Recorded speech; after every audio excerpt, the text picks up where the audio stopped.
Good morning, good morning, good morning. It's a very good morning. I'm alive, I am awake, and I feel great.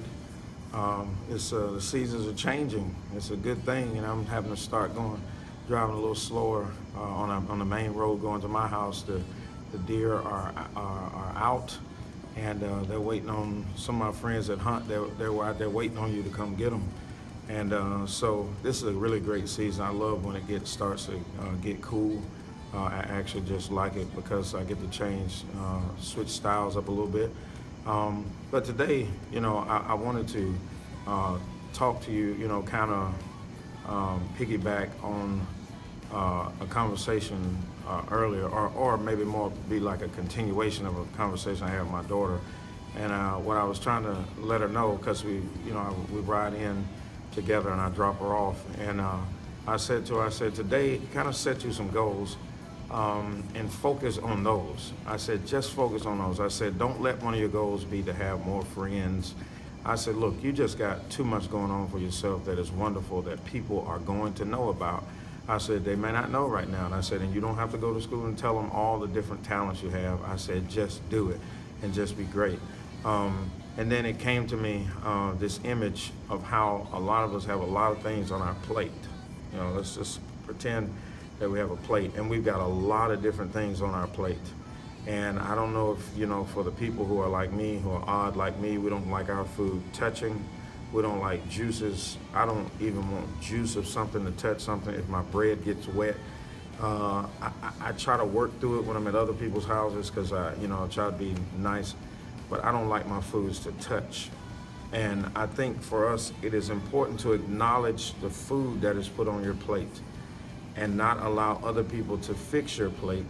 Because if you allow other people to fix it and you don't tell them that you don't like your food touching, they're going to just slop it all on there at the same time. They're going to make things run into each other time-wise. We have to be the conductor and orchestrate of what goes on with what's on our plate. So if you've got something on your plate that you're overwhelmed with, the easiest thing to do is to take your fork and throw it off your plate into the trash can. Some things maybe you need to put in a separate bowl and eat it by itself. You don't mingle any information from over here with what's over there. And so it is important to acknowledge it. Don't ignore the fact that you've got squash. I'm just saying stuff I don't like. Don't ignore the fact that there's some squash on your plate and keep acting like it's not there. It is there, and you've got to move it off. Here's another example. If for a lot of us who we say, I got some things that are on the table. Well, there are some things on the table along with the things that we're calling big things.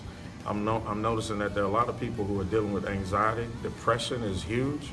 Unfortunately, sometimes we find out about depression after people have had nervous breakdowns or even after they're dead, having committed suicide.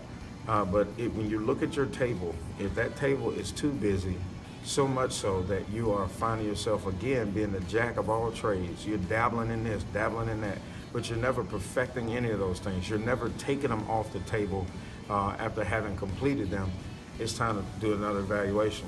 I'm telling you, whatever it is, the song is you put on to get yourself pumped today, get yourself crunk, go and start looking at your plate, look at your table, and find out some things that need to be taken off of. I tell you what, you can pull depression off today.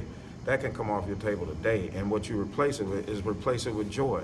Not just any joy. I'm talking about joy that's unspeakable. And I feel like the only joy that you can get is that's unspeakable. That's going to have to be Jesus there, my friends. That's my story. I'm going to stick with it. You know what I'm saying? I represent the kingdom to the fullest. Holler at me, man. Please.